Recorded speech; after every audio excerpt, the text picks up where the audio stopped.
You've worked your whole life, paid into the system, trusted that when the time came, your Social Security and disability benefits would be there for you. But now, there's a major shift happening that could affect exactly how much you receive, when you receive it, and what your future benefits might look like under the new Trump administration. Let's be real, this isn't about scare tactics or politics. It's about facts.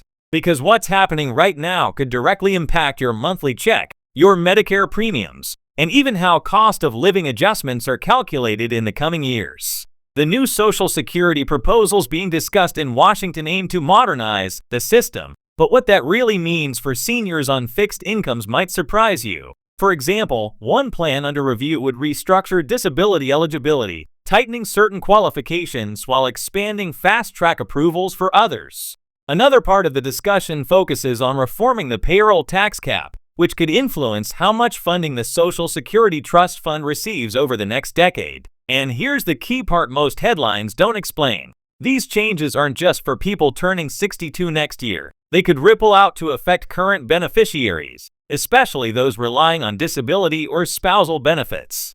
If you've been hearing rumors about Social Security being cut or running out, this is the moment to get the truth. The numbers, the proposals, and what's actually on the table, all of it matters, especially for seniors who depend on every dollar to cover rent, medication, and daily living costs. So in this video, we'll break it all down clearly, calmly, and factually. What's changing, what's staying the same, and how you can protect your benefits no matter what political shifts are happening in DC. Because this isn't just about policy, it's about your peace of mind, your future, and the security you've earned. Now, let's dive into what's really happening, not the sound bites, not the headlines, but the real picture behind the Social Security and disability discussions under the Trump administration. You deserve straight answers, not confusion. So let's talk about what these changes actually mean for your benefits, your future, and your wallet. First, it's important to understand that Social Security isn't just one big pile of money sitting somewhere in Washington. It's a complex system built from payroll taxes, money you've been paying in for decades, that funds benefits for retirees, people with disabilities, and survivors of workers who have passed away. Every paycheck you ever got had a small slice taken out for this program. You've earned these benefits. They're not a gift or a handout. So when politicians start talking about reforms, modernization, or cost controls, those words deserve a closer look, because they often hide big shifts in how that earned money is distributed. Now, since Trump returned to the political stage, there's been a lot of speculation about what his administration might do regarding Social Security. In public, Trump has often said he wants to protect Social Security and Medicare, that cutting benefits isn't on his agenda. But behind the scenes, some policy teams and advisors have been floating ideas that could reshape how the system operates over the next decade. One of the biggest ideas being discussed involves adjusting how the cost of living adjustment, or COLA, is calculated. That's the annual bump you get each year to help keep up with inflation. In recent years, COLA has struggled to match real-world costs, especially for seniors dealing with higher rent, food prices, and medical bills. The proposal on the table aims to revise the formula to better reflect actual inflation for retirees, possibly using what's called the CPIE, which stands for Consumer Price Index for the elderly. That might sound like government jargon, but what it means is simple. Instead of calculating inflation based on the general population, it focuses specifically on seniors' expenses, things like prescriptions, healthcare visits, and utilities. If that version goes through, you could see slightly larger annual increases in your benefit checks over time. But of course, not every voice in Washington supports that. Some argue it's too expensive, while others say it's overdue. The truth? It depends on how the economy performs and how Congress votes to prioritize Social Security funding. Speaking of funding, let's talk about the trust fund, the heart of the Social Security system. It's the big pool that pays out benefits. The Social Security Administration's own projections say that by the mid-2030s, if nothing changes, the trust fund could start paying out more than it takes in. That doesn't mean Social Security would vanish, but it does mean benefits could automatically be reduced by around 20% unless Congress acts. Trump's team is expected to address this issue by proposing adjustments to the payroll tax cap, the limit on income that's taxed for Social Security. Right now, if you earn above about $168,000 a year, you stop paying into Social Security at that point. Some advisors want to raise that cap or remove it entirely, forcing higher earners to contribute more. That could strengthen the system's long-term health without cutting benefits for current retirees. But that's not the only area under discussion. Disability benefits, officially known as SSDI, are also part of the broader conversation. There's talk about streamlining the disability review process so that people who clearly qualify get approved faster, while tightening oversight for cases that seem questionable. That's a delicate balance, because anyone who's ever applied for disability knows how long and stressful that process can be. Thousands of Americans wait months or even years for an answer, often while struggling with serious medical conditions. The idea of speeding that up sounds good, but only if it's done fairly. Seniors and disabled individuals who have legitimate claims should never be pushed aside for the sake of bureaucracy. Now, let's take a step back and look at why all this matters. For many Americans, Social Security is more than a check. It's stability. It's knowing you can afford groceries, pay your bills, and not have to depend on family or charity to get by. The average Social Security benefit in 2025 is just over $1,900 per month. That's not luxury money. That's survival money. Any change, even a small one, can make a big difference in someone's daily life.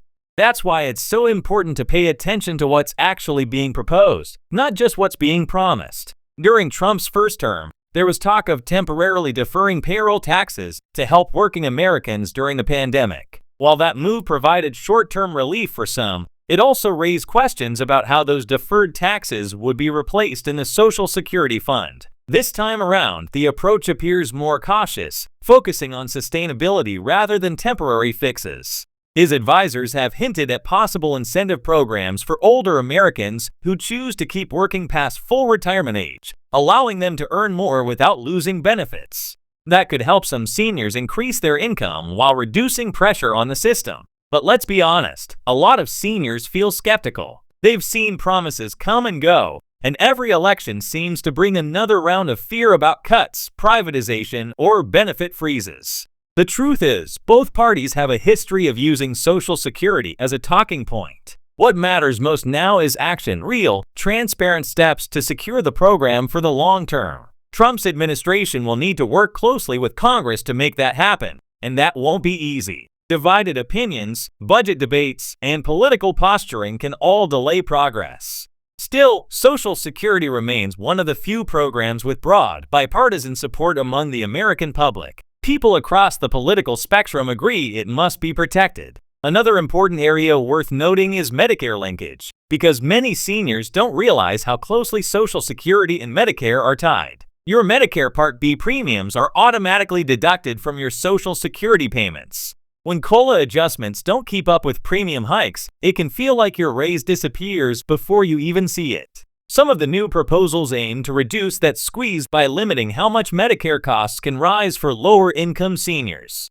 That could provide real relief, especially for retirees living solely on Social Security. We also can't ignore the growing concern about inflation. Even though inflation rates have cooled compared to 2022 and 2023, the cost of living for older Americans remains higher than it was just a few years ago. Food, utilities, and medical expenses haven't returned to pre-pandemic levels, and that hits fixed-income households the hardest. Adjustments to COLA, combined with potential changes to tax thresholds, could help offset that. But it all depends on whether the new administration prioritizes seniors in its economic agenda. There's also the ongoing debate about whether Social Security funds should be invested differently. Some economists have suggested partial privatization, allowing a small portion of funds to be invested in diversified portfolios rather than treasury bonds alone. Proponents say it could grow the fund faster, while critics warn it could expose retirees to unnecessary market risks.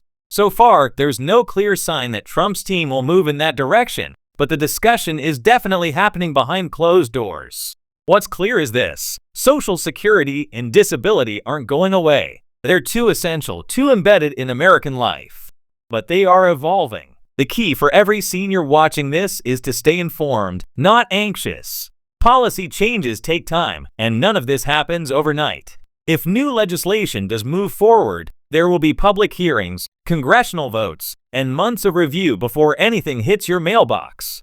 What you can do right now is keep your information updated with the Social Security Administration, make sure you're signed up for online notifications, and track any official announcements through ssa.gov, not rumors from social media. It's also worth remembering that local senior centers, nonprofit organizations, and AARP all provide free help for anyone confused about their benefits. Don't go through the maze alone. Many seniors miss out on extra benefits, cost of living credits, or Medicare savings simply because they don't know they qualify. As these new changes unfold, understanding your eligibility and staying on top of updates will be your best protection. At the end of the day, no matter who's in office, the promise of Social Security is supposed to be simple. You worked hard, you paid in, and you deserve to retire with dignity. That's the foundation this country built its safety net on. The challenge now is keeping that promise strong enough for the next generation and honest enough for the people depending on it right now. So as we continue this conversation, remember this isn't just about numbers or government programs. It's about the lives behind those checks, people like you who built America and deserve security in return. And in the weeks ahead, as these proposals turn into policies, I'll keep breaking down every update clearly, truthfully, and without the spin, so you always know exactly where you stand.